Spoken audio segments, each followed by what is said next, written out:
오늘 설교 제목은 영혼의 세포를 깨우는 힘입니다. 아마 병진이의 영혼의 세포를 하나님의 말씀이 깨웠다 싶습니다. 그죠? 예. 영혼에도 세포가 있냐고요? 예, 있습니다. 제가 겪어보니까 있습니다. 영혼에도 반드시 세포가 있습니다. 제가 어제 미용실을 갔어요. 미용실을 갔는데 마침 제가 문을 열자마자 첫 손님이라 그런지 제가 이제 보통 어디 가서 이발을 하게 되면 남자가 무슨 말을 합니까? 근데 아무래도 미용업에 종사하시는 분들은 손님이 왔기 때문에 이런저런 이야기를 이렇게 하는데 마침 이제 미용실에 틀어놨던 TV가 제 귀에 이렇게 들리더라고요. 그러면서 그 TV에 나오는 소리를 들으면서 그 미용실 원장님이 이런 말을 하더라고요.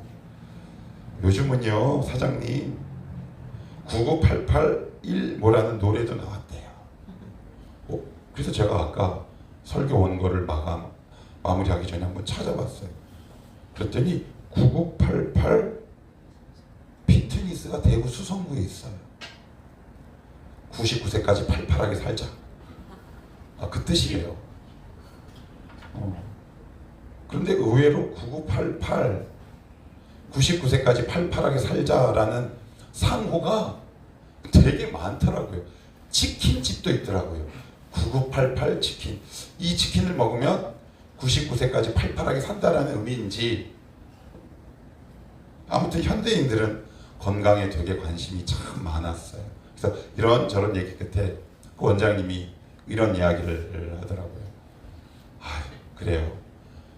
우리 99세까지 사는 게 중요한 게 아니라 팔팔하게 사는 것이 중요하다.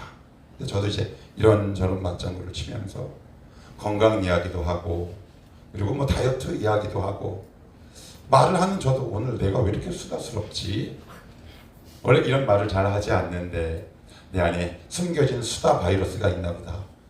엉뚱한 영혼의 세포가 깨어진 건 아닌가? 지금 돌아보니 그런 생각을 한번 해봤습니다. 그런데 거기 계속 이런 이야기가 나오더라고요. 투석에 관한 이야기가 나오더라고요. 그러니까 이제 투석은 신장이 좋지 않은 사람, 콩팥이 좋지 않은 분들이 받는 거잖아요. 그러니까 투석이 뭔가 한번 제가 사전을 찾아봤더니 투석 기계가 우리 온 몸의 혈액을 이렇게 필터하면서 쓸데없는 불순물, 노폐물, 수분을 제거해서 다시 체내에 투입하는 게 이제 투석이더라고요. 만약에 투석을 하지 않게 되면 어떻게 될까요? 이제 목회를 하다 보면 일상과 현장에서 투석하는 분들을 굉장히 많이 뵙고요. 돌아가신 저희 작은 아버님도 투석하셨어요. 그래서 제가 몇 번 모시고 갔던 경험들이 있습니다. 시간이 꽤 깁니다. 2시간에서 3시간. 근데 투석을 받고 나면 거의 체력이 바닥이 나시더라고요. 그래서 보호자가 붙들고 오거나 아니면 혼자 몸으로 온다 하더라도 되게 버거워하시는 모습들을 여러 차례 봤어요. 피가 통하지 않거나 피에 불순물이 생기게 되면 우리 몸에 여러 가지로 나쁜 질병들이 아마 발병하게 되는데 그건 과연 비단 혈액에 국한된 것인가? 그런데 그렇지 않습니다. 제가 최근에 말씀을 보고 말씀을 묵상하고 때로는 연구하고 설교를 하면서 하나님이 최근에 저에게 주시는 가장 큰 복 가운데 하나는 제 안에 있는 이 영혼의 세포들을 일깨우는 거였어요. 쉽게 말하면 뭐냐면 말씀이 제 체내에 들어옵니다. 그것이 혈관을 통해 제 영혼 이렇게 곳곳을 돌아다니겠죠. 혈액처럼. 그러면서 어떠한 지점이 이렇게 딱 멈춰요. 그러면서 저에게 이렇게 말씀하세요. 진성아, 너 혹시 예전에 이런 일 했었는데 이거 혹시 죄라고 여겨본 적 없었니? 라든가 너 예전에 내가 너에게 좋은 선물들을 몇 가지 주었는데 너 혹시 그거 버린 적은 없었니? 라든가 저의 사생활과 주인과 은밀한 관계이기 때문에 굉장히 세세하게 말씀드릴 수는 없었지만 최근에 제가 경험하는 하나님의 말씀의 위력과 능력은 제 영혼 곳곳에 있었던 세포들을 일깨우는 하나님의 말씀을 순간순간 경험한다라는 것이었어요. 그 피가 그 혈관이 말씀 안에 들어가 제 뇌를 칩니다. 제 심장으로 돌아옵니다. 때로는 제 콩팥으로 돌아가요. 때로는 제 다리 가운데 그 혈관이 흐릅니다. 그래서 전에는 이게 죄였어?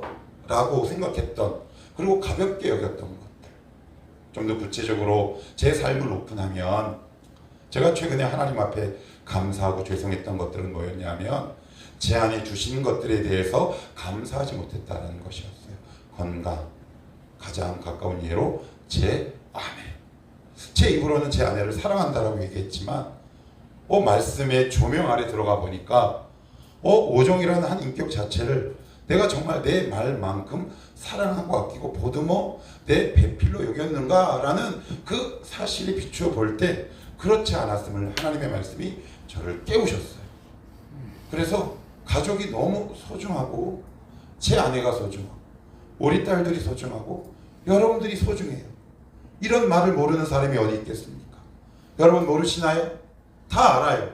그런데 내가 머리로 아는 것과 내 영혼의 세포가 말씀을 통해 깨어나 내 마음이 움직이는 것하고는 너무나 큰 차이가 있음을 제가 오늘 최근에 말씀을 통해 경험하게 되는 겁니다.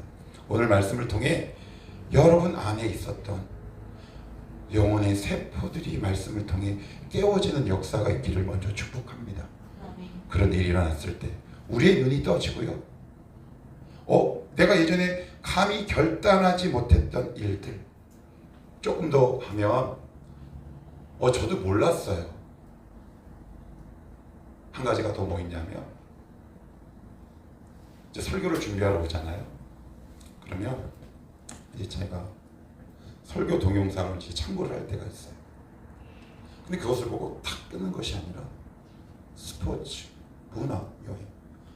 근데 어제는 제가 너무 깜짝 놀랐는데 2시간 반이 휙 하고 지나가더라고요. 근데 제가 뭘 깨닫는 줄 알았냐면 내가 인터넷에 중독됐구나 알았어요. 전에는 그 깨달음이 없었어요. 끊기도 싫었어요. 그래서 오늘은 오자마자 핸드폰을 눈에 보이지 않는 곳에 던져버렸어요. 그리고 설교에 관계된 단어와 문장을 검색하고서는 바로 저 구석에 치워버렸어요. 제가 어느덧 미디어에 중독이 되어 있더라고요. 그런데 그게 죄까지 돼요? 나의 여가 생활을 즐기는 건데 말씀을 듣고 집중하고 연구하는데 분산되고 나의 영혼을 산만하게 합니다. 아니라고 할 수 있나요? 여러분은 어떠십니까? 끊임없이 핸드폰을 만지는 우리의 모습들. 그런데 그것들을 알고 있음에도 불구하고 끊을 수 없다라는 현실을 맞닥뜨렸을 때 말씀은 5분도 읽지 않지만 핸드폰은 3시간, 4시간. 그래서 막상 말씀을 들을 때 하나님의 말씀이 귀에 들리지 않아요. 나의 삶을 오랫동안 지탱해왔던 내가 봤던 동영상이 말씀 듣는 시간이 생각난다거나 아니면 여행, 여가, 그리고 나는 취미라고 단순하게 생각했던 이 모든 것들이 나의 말씀을 듣는 모든 것들을 방해한다면 이것이 죄가 아니다 라고 할 수 있겠습니까? 아니라는 것을 다시 한번 알게 돼요. 그리고 결단하게 됩니다. 왜요? 말씀이 이렇게 들어와서 저의 삶에 브레이크를 걸었어요. 진성아, 너도 모르게 어느덧 유땡부에 너 매여 있는 거 아니냐? 너 기도하는 시간보다 말씀 보는 시간보다 거기에 훨씬 더 많은 시간을 할애하고 투자하고 있는 것 아니냐? 그런데 정말 그래요. 구체적인 예를 들어보면 아침에 나와서 기도할 때 제가 가끔 가다가 어느 순간 너무 깜짝 놀랐는데 제 휴대폰에다가 여러분들의 기도 제목을 놓습니다. 그런데 어느 날 이렇게 보다가 뭐가 이렇게 뜨잖아요, 창이. 그럼 나도 모르게 그 창을 탁 눌러보고 제가 하나님의 가슴을 탁 하고 쳤어요. 내가 심각하구나 라는 것을. 저와 같지 않으십니까? 그렇지 않습니까? 그것이 마땅히 당연하게 여겨지는 것이 우리의 모습 아닌가요? 나는 왜 하나님의 말씀이 들리지 않을까요? 여전히 뭐가 오지 않았나? 핸드폰을 손에 쥐지 않으면 뭔가 영혼이 벌벌 떨리는 나의 모습은 하나님의 말씀을 듣는 것에 방해가 되고 있지는 않습니까? 단순히 그 이야기를 하고 있는 것이 아닙니다. 성경은 이렇게 소개하고 있어요. 2절 말씀을 같이 한번 읽어봅시다. 2절 말씀입니다. 12장 2절. 자, 시작. 요아스는 제사장 여호야다가 그를 교훈하는 모든 날 동안에는 여호와 보시기에 정직히 행하였으되. 예, 여기 보시면 이런 표현이 나옵니다. 여호야다가 그를 교훈하는 모든 날 동안에는 여호와 보시기에 정직하게 행했다. 요아스는 왕입니다. 왕이 하는 가장 대표적인 통치 행위는 뭘까요? 문화일까요? 아니면 예술일까요? 스포츠일까요? 뭘까요? 왕이 하는 통치 행위를 두 글자로 뭐라고 하나요? 정치죠. 정치 안에 모든 것이 다 들어가 있습니다. 그 안에 문화, 예술, 스포츠, 산업, 기술 모든 것이 정치의 영역 안에 들어있어요. 이 말은 무슨 얘기느냐? 요아스가 하나님의 말씀의 통제와 통치 아래 있을 때 그는 바른 정치를 폈다. 실제로 공동번역 개정판에는 이 2절을 이렇게 번역해서 옮기고 있어요. 요아스가 하나님의 말씀의 통치를 받는 기간 안에 하나님 보시기에 바르게 정치를 펼쳤더라 라고 얘기되어 있습니다. 이게 무슨 의미고 무슨 말씀이겠습니까? 왕이 펼치는 모든 통치 행위를 정치라고 말씀을 드렸어요. 그러니까 정치 안에 들어오지 않는 영역은 아무것도 없습니다. 그러니까 요아스의 모든 삶에 있어서 영향을 끼쳤다라는 말입니다. 언제? 말씀의 통치 아래 있을 때만. 오늘 말씀을 옮겨보면 설교 제목대로 인용을 해보면 하나님의 말씀이 요아스의 영혼에 세포를 일깨울 때만 요아스는 바르게 정치했다, 살아갔다. 근데 실제로 역대하 24장에 보면 여호야다라는 대제사장이 죽게 됩니다. 그 이후로 어떻게 되는지 아십니까? 요아스 왕이 아세라 목상을 세웁니다.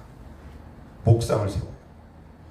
가르침을 그만 받게 되었을 때, 하나님의 말씀이 여러분 마음 가운데 없을 때 요아스는 신속하게 사람들의 말에 귀를 기울여 하나님이 그렇게 싫어하는 아세라 목상을 딱 세웁니다. 우리가 신앙생활하다가 말씀의 통치를 받지 않게 되잖아요. 그러면 우리는 강력하게 옛삶으로 회개합니다. 여러분 삶을 이끌어왔던 거예요. 그것이 인터넷일 수도 있고요. 다양한 삶의 형태로 나타나게 돼요.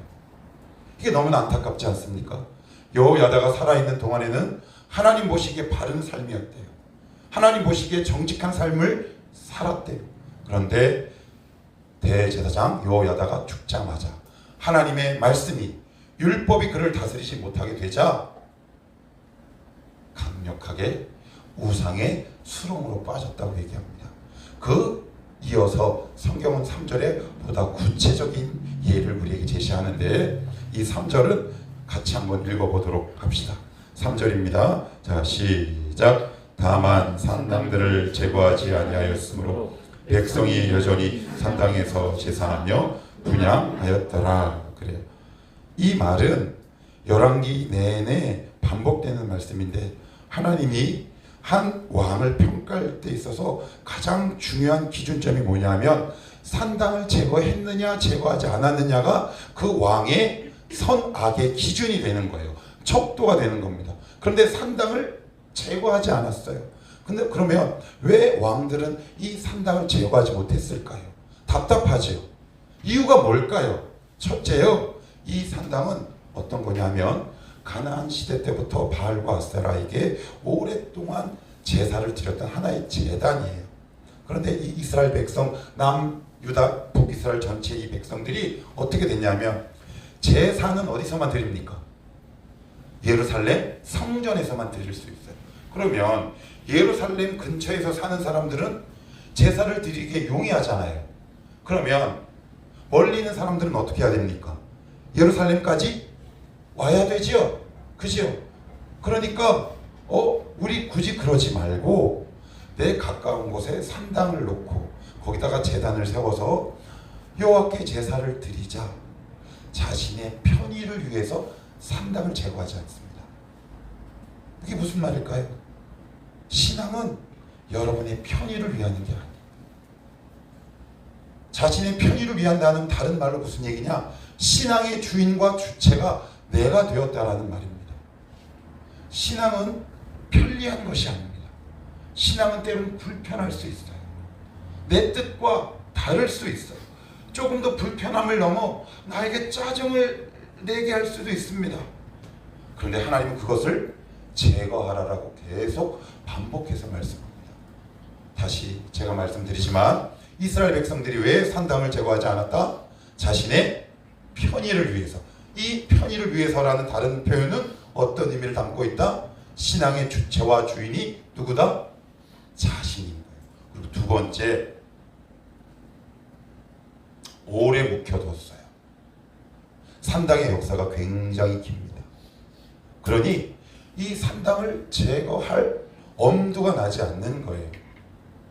처음에 말씀이 들릴 때 그 산당을 탁 제거하면 오히려 되게 쉬운데 오랫동안 묵혀두니까 그것이 세력화되고 그 산당에 머물러서 제사를 돕는 가짜 제사장도 있을 것이고 그것으로 인해 먹고 사는 사람도 있었겠죠.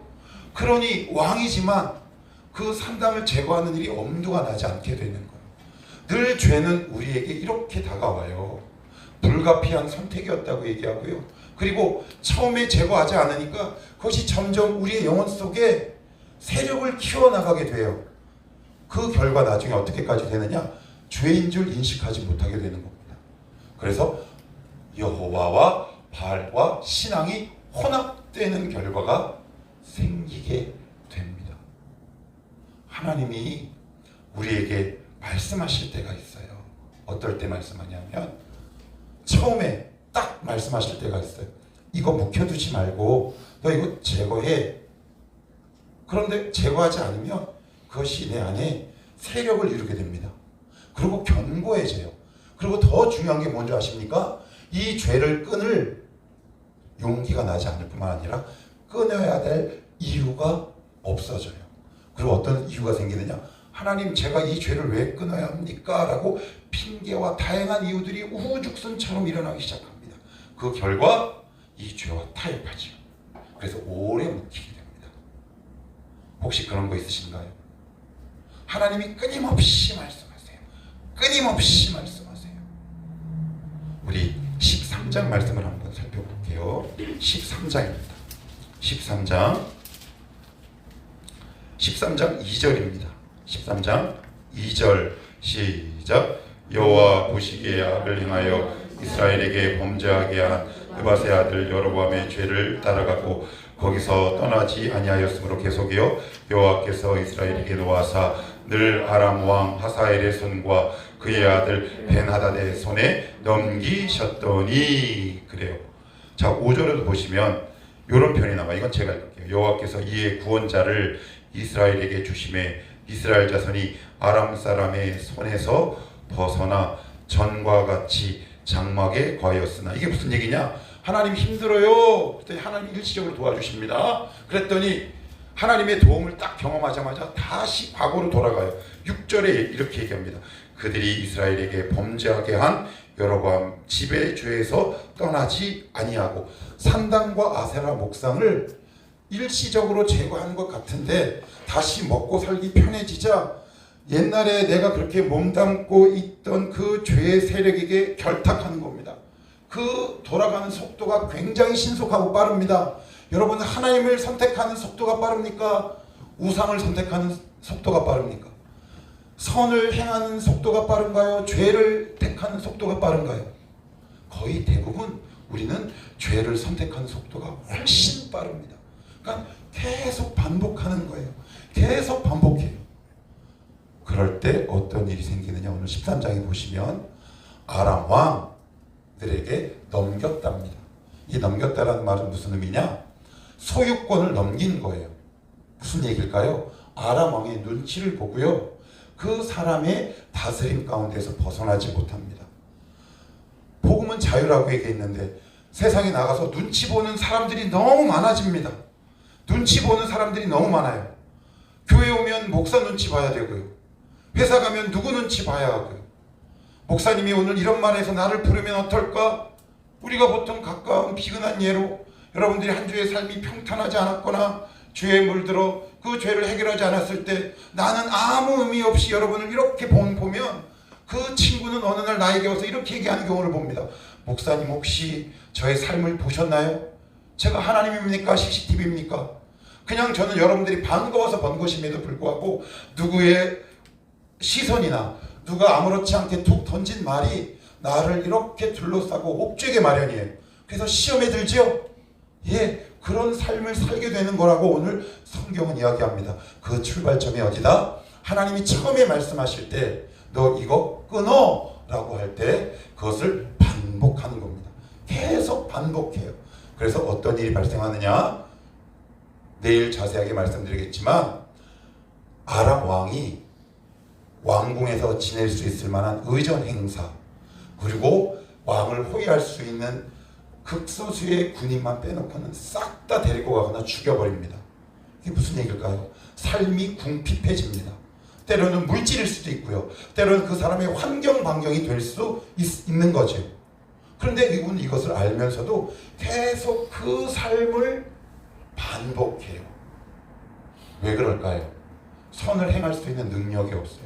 우리가 새벽 기도 왜 못 나왔어요? 아니면 무슨 기도회 못 나왔어요? 그러면 이제 가끔 가다가 이런 말을 해요.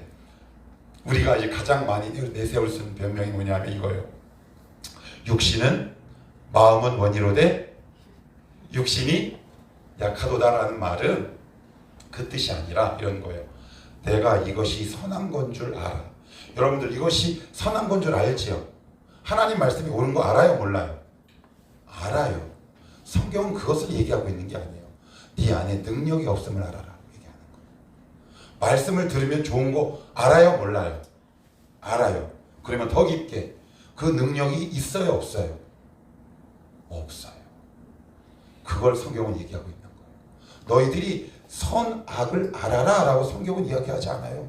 그 선과 악을 분별하고 행해라. 선을 행해라. 그러면 나에게 능력이 없어. 그러면 거기서 어떻게 하나님 앞에 나가야 할까요? 하나님, 저는 능력이 없으니 주님 도와주시옵소서. 조금 더 쉬운 예로 제가 금요기도회 때 그저께 말씀드렸는데 목사지만 가끔 가다가 기도가 안 될 때가 있어요. 근데 기도가 안 될 때 어떨 때 안 되냐면 이럴 때예요. 여러분들이 기도 제목 내신 걸 갖고 이렇게 기도하다가 갑자기 기도의 방향이 옆으로 이렇게 흘러가서 기도의 줄과 맥을 확 놓치는 경우가 있어요. 그런데 그렇게 그런 기도를 이렇게 반복을 하면 이상하게 기도는 1시간, 2시간 했는데 마음이 짜증이 나거나 아니면 기쁨과 평안이 없어요. 그래서 어떨 때는 제가 이렇게 집을 걸어갈 때 왜 이렇게 내가 마음이 불안하고 짜증이 나지? 그런데 곰곰이 생각해보면 그냥 소리는 내고 질렀는데 하나님께 집중하지 못했어요. 그래서 제가 그 이후로 어떻게 제 기도의 모습과 자세를 완전히 바꿨냐면 기도 시작 전에 항상 이렇게 기도해요. 하나님! 오늘도 이 기도의 시간 속에 성령 하나님의 인도하심을 구합니다. 오늘도 나의 연약함을 도와주셔서 저의 기도 가운데 역사하여 주시옵소서. 기도를 하는 것으로 끝내는 것이 아니라 기도마저 도와달라고 나의 연약함을, 나의 무능함을 하나님 앞에 고백하는 거예요. 그리고 나서 그 말씀을 붙들고 기도하면 기도가 깊어지고 그리고 기도가 시간 가는 줄 모르게 돼요. 왜 우리의 기도가 깊어지지 않을까요? 여러분 힘으로 하려고 해서 그래요. 기도가 깊어지고 나는 5분 기도한 것 같은데 왜 이렇게 시간이 금방 갔지? 왜 그래요? 내 힘으로 하기 때문에 그래요. 내 힘으로. 그 이후로는 저의 기도의 삶이 점점 바꿔지기 시작해요. 나 5분 기도했는데 1시간이 흘렀네. 나는 10분 기도했는데 벌써 기도회를 끝날 때가 됐네. 그런데 그 기도의 줄에서 벗어나면 어떻게 되느냐면 30분 기도한 것 같은데 5분 흘렀어요. 왜 그래요?